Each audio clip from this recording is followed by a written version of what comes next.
Serena Ali Suhaim, later on Shim, Serena Shim. She's a Shia Muslim American citizen of Lebanese origin, working for Press TV, 24-hour English language news and documentary network, affiliated with the Islamic Republic of Iran Broadcasting. IRIB is state-owned but independent of the Iranian government. It is said to be close to the country's conservative political faction, especially the elite Revolutionary Guards of Iran. Its head is appointed directly by the supreme leader Ayatollah Khomeini. Press TV headquarters are located in Tehran, Iran. In October 2014, Shim was sent to Turkey on a mission to cover the ISIL conflict. She was based in a rural district near the Syrian border. She died on October 19, 2014. On her way back to her hotel, she was in a rental car, which collided with a heavy vehicle. Cement mixer. The vehicle driver was subsequently arrested. Her employer, Iranian Press TV, disputed this, alleging that both the driver and vehicle disappeared. Her death is suspicious. Local government Izzetin Kusek denied Iranian TV's claims, calling them completely baseless and attempts to put Turkey in a difficult situation. Kuk stated that a detailed statement will be made after the investigation. She never exposed ISIS ties simply because there aren't any. Turkey is fighting against ISIS. Like in Paris, ISIS killed about 200 people in Turkey too. So this is the opposition's reporting. Now, Serena Shim, she had just a day before pointed out there were ISIS ties with Turkey. This also comes, this was a year ago, but Turkey shot down that Russian plane. Why are you, if Russia is fighting ISIS, why are you shooting down Russian planes? The story is suspicious because she was driving one way on a three-way highway. It's 3 lanes, but it's all going one direction. How is there anybody coming towards her? She revered that she had feared for her life the day before. She's 29. She's, gorgeous. She's an American, and yet even the American officials, this story has got no press at all in the United States.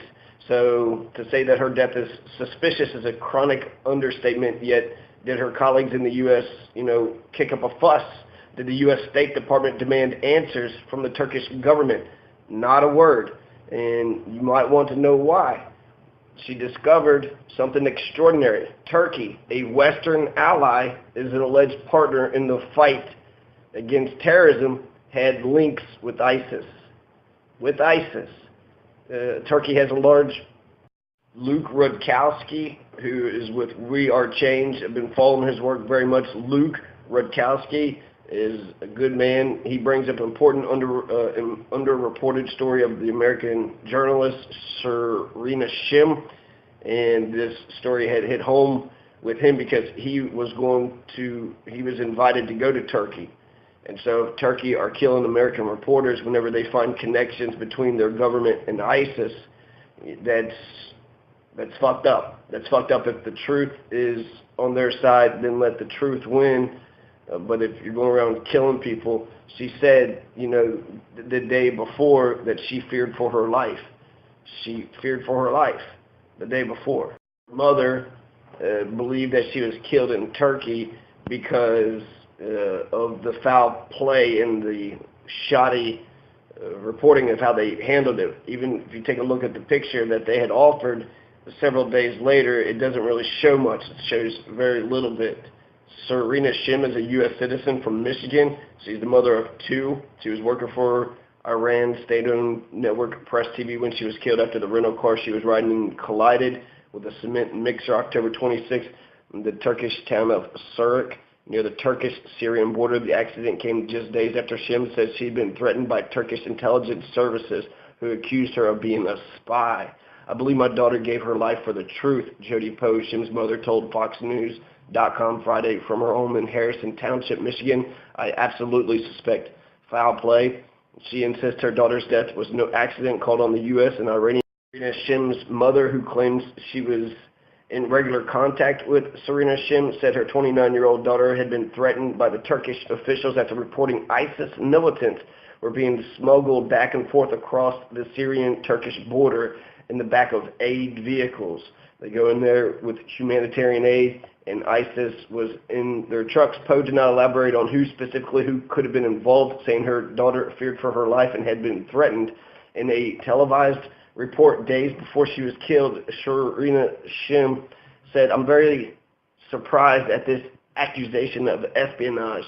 I've even thought of actually approaching Turkish intelligence, and because I have nothing to hide, I've never done anything aside from my job, and I'd like to make that apparent to them. However, I'm a bit worried because, as you know, as the viewers know, that Turkey has been labeled by Reporters Without Borders as the largest prison for journalists, so I'm a bit frightened about what they might use." At the time of her death, Serena Shim was covering the ongoing war between Iraqi Kurdish forces and ISIS militants for control of the strategic Syrian town of Kobani. Serena Shim was killed while traveling with a female cousin along a one-way, three-lane highway in Turkey's Urfa province. According to her mother, her cousin, who was driving Shim's car, did not sustain life-threatening injuries. "We need to talk to the cousin." The media didn't talk to the cousin. Photographs of the crash in Turkish media reports show what appears to be Shim's vehicle in a head-on collision of a large cement truck despite traveling along a one-way highway.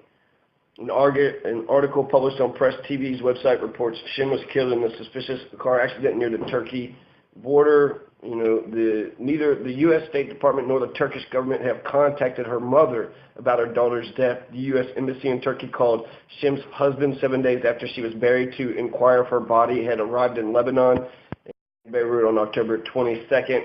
The mother just wants to know what happened. Turkish media outlets, meanwhile, reporting that Poe's cousin, identified as Judy Irish, was responsible for the crash.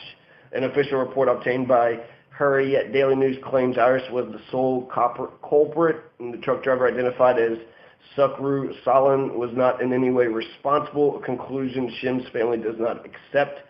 The regional governor, Izzettin Kusek, was quoted as saying the allegations against Turkish intelligence involvement in the crash are completely baseless. The State Department told Fox News it does not conduct investigations into deaths overseas. "We do closely monitor all foreign government law enforcement's investigations into deaths of U.S. citizens overseas. Likewise, in some cases, FBI may choose to assist a foreign government upon the foreign government's request or investigate whether a death may violate U.S. law." Shim's mother described the loss of her daughter, whom she affectionately called Sassy, Serena Sassy Shim, as painful beyond words. Shim was born in Michigan, raised in both Dearborn and Livonia, where she graduated from Clarenceville High School. She went on to attend the American University of Technology in Lebanon, where her biological father lives. She made a choice to expose the truth and sacrifice being away from her children, who left behind a 2-year-old girl and a 4-year-old boy. She had such a great sense of humor. Poe said she was very grateful to be able to do all the good that she did. So, R.I.P. Serena Shim. Turkey, you're fucking shooting Russian planes out of the air who barely crossed your airspace, if they crossed the airspace at all. You warned them 10 times, and then the Russians say you didn't warn them at all, and they didn't land in Turkey. They landed in Syria. So that's very suspect. The shooting of the plane down